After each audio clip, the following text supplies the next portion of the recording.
Courses Academy. This is lecture 3 and I am going to discuss about energy and power requirement for the size reduction of particles. Now in this video I have basically discussed the power requirement and its law, empirical laws, that is Kick's law, Dittinger's law and Bond's law. Also I have discussed about the relationship between the Bond's law and work index. The numerical based on these laws will be discussed in later sections in another video. Now also, if you got the concept of these laws, please like, subscribe and share my video to everyone so that all can get the information. Also, if any queries are there, comment me in the comment section. So this is the important lecture. We are going to talk about energy and power requirements for size reduction equipment. Lecture 3. The cost of power is a major expense in the crushing and grinding operations. Means जो cost है power का वो एक major part play करता है crushing and grinding में. Thus, on a accurate estimation of energy required is important in the design and selection of size reduction equipment. तो किसी भी साइज रिडक्शन इक्विपमेंट को डिजाइन और सिलेक्ट करने के लिए हमें उसका एक्यूरेट एस्टिमेशन ऑफ एनर्जी चाहिए कि कितना एनर्जी लगेगा. It is not possible to estimate accurately the power requirement of crushing and grinding equipments to the effect to the size reduction of a given material, but a number of empirical laws have been put forward such as Dittinger's law, Kick's law and Bond's law. So the next point states that it is not possible to estimate the accurate energy requirement for crushing and grinding operation, but there are some empirical laws which states the energy required for the size reduction of the given solid particle. So some of them are mentioned over here. First, that is the Dittinger's law. Second, that is the Kick's law. Third, that is the Bond's law. We are going to discuss about these three laws in detail. First comes in action the Dittinger's law. What does it state? It states that work required for the crushing operation is directly proportional to the new surface created. In short, we can say that for any equipment of size reduction, work that is required is directly proportional to the new surface created.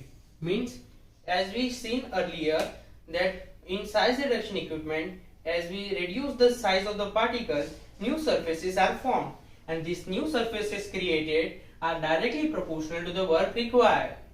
The law is given in mathematical representation, that is P by m bar is equals to Kr in whole bracket 1 dsB minus 1 dSA whole bracket close.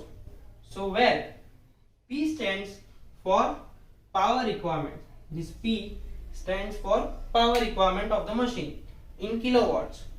M bar, that is nothing but the feed rate to the machine. Kr is the Dittinger's constant.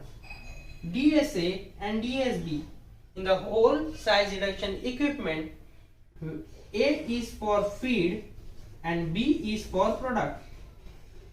So dSA means volume surface mean diameter of feed and dSB means volume surface mean diameter of product. Also we seen here that P by m bar is representing the work required and the new surface form is shown by 1 upon dSB minus 1 upon dSA in the mathematical formula. So here is about the Dittinger's law. Now come to Kick's law, the second law. What does it states? It states that the work required for crushing a given material is proportional to the logarithm of the ratio between the initial and final diameters.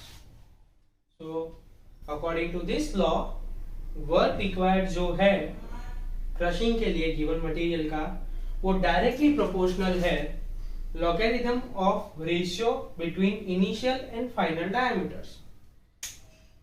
So work required is directly proportional to the log of ratio of initial and final diameter. Initial and final diameter. This ln d by d shows log of ratio of initial and final diameter is proportional when proportionality symbol changes. Instead of it, we put Higgs constant. A constant here is known as Higgs constant. P by M where shows the work required. Kk is the Higgs constant, d is the initial diameter, and small d represents the final diameter. Further, since the energy required is directly related to the reduction ratio d by d, the energy required to give given quantity of material from 100 size to 50 mm size is same as that required to reduce the particle size from 12 mm to 6 mm. What does this point conclude? That for the particle size of 100 mm initial and final, that of the 50 mm, the ratio comes out to be 2. So the answer will be P by M equals to Kk ln natural logarithm of 2, where we put the same initial one 12 to 6. So 6 2s are 12.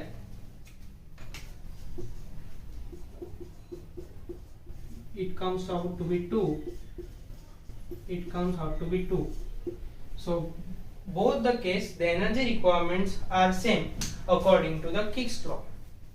Higgs law is more accurate for than Rittiger's law for only about the coarse crushing, means where the amount of surface produced is less considerably. As we seen in the first lecture, that coarse means where the surface area is reduced to less proportion is known as a coarse crushing, and it is this law applies there other than the Rittinger's law. The third law now we are going to discuss is more realistic than other two laws. Its name is Bond's law, and work index is the another concept related to the Bond's law. So Bonds has proposed a law intermediate between the Rittinger's law and the Higgs law. What does it states? It states that the work required to form particles of size dp from very large field is proportional to the square root of the surface to volume ratio of the product as Sp by Vp.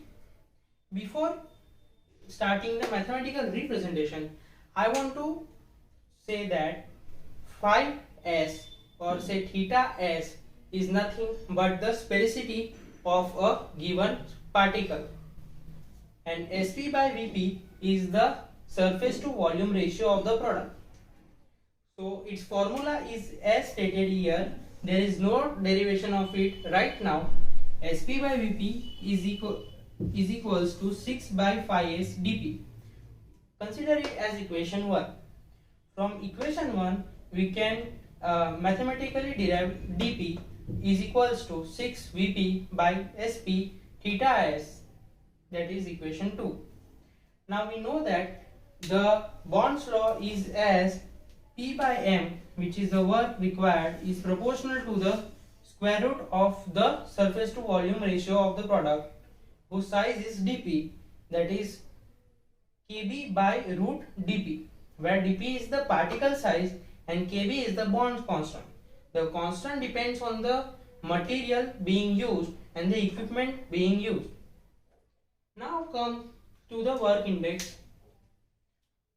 Now work index is defined as the amount of energy of kilowatt per hour per ton of feed material required to reduce a very large feed to such a size that 80% of the product passes through the 100 mm screen.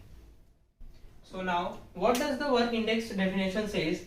that जो भी amount of energy required है वो kilowatt per hour में per ton of feed उसका mass flow rate reduction करने के लिए जो पार्टिकल साइज 80% पास होता हो और स्क्रीन हो 100 mu screen. If dp, that is the particle size, is in millimeter, p is in kilowatt and m bar is in tons per hour, then the relationship between the kb and wi based on the definitions of work index is p by m bar equals to kb by dp, that is from equation 3rd. Now according to that, p is in kilowatt means 1 kilowatt upon 1 ton per hour, that is 1. kb is as it is, square root of how much screen is that, that is the 100 mu meter. We can also write dp, that is the particle size, should be in mm, so we can write it in mm, that is 100 into 10 raised to power minus 3. We converted it into millimeters, mu meter to millimeters. So we can say that kb is equals to 100 into 10 raised to power minus 3 wi. When we calculate this value in the calculator, it comes out to be 0.3162 wi. So we can get here the relationship between the Bond's constant, that is kb, and the work index wi. It comes out to be kb is equals to 0.3162 wi. So when we assume two particles in the material, so we can give this Bond's constant or Bond's law in a different form, that is p by m bar is equals to kb 1 by dpb minus 1 by dpa, whole in means whole bracket, and dpb and dpb are in square roots. dpa and dpb are the feed diameter and the product diameter respectively. So our main relationship was here that kb is equals to 0.3162 wi. State it as equation number 4. It is the equation number 5, and from this we can understood the concept of Bond's law and work index.